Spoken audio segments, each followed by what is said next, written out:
Assalamualaikum kanal küzətuvçular, bugün vokzaldan Manejə gələrək yolunda Arena Sport yanından girib Tura Park vurulub onaylanğıya inşi gördüğün 2 etajlı havlucayını satıva çıxıbdıkən yenə köçələr asfalt bolunğayına gördüğünləri zin əldən yenə kanalizasiyası çıxqan darvazamıza yenə dəmir darvazalı qoyulğan ikən. Bismillah.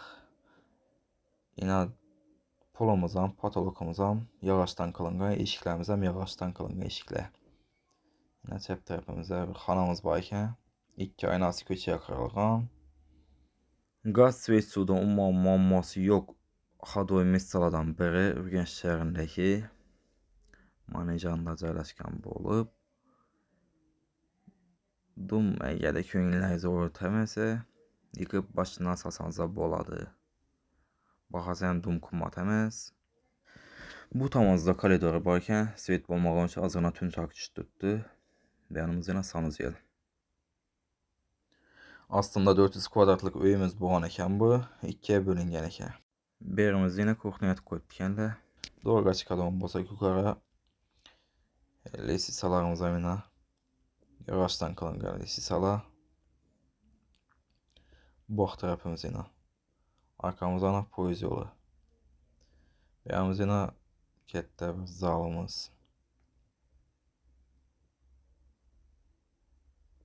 2'ye bölüngenlik üçün cep tarafımızda hemşinin nəsi var.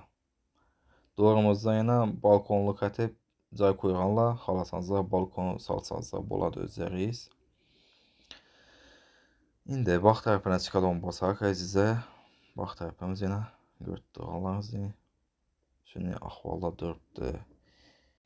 Öyümüzdə 570 milyon da tutdular.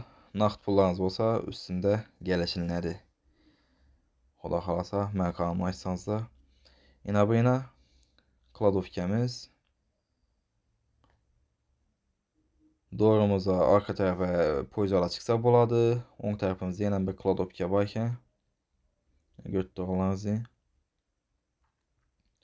Yanımız yazgı hacatxana ikən.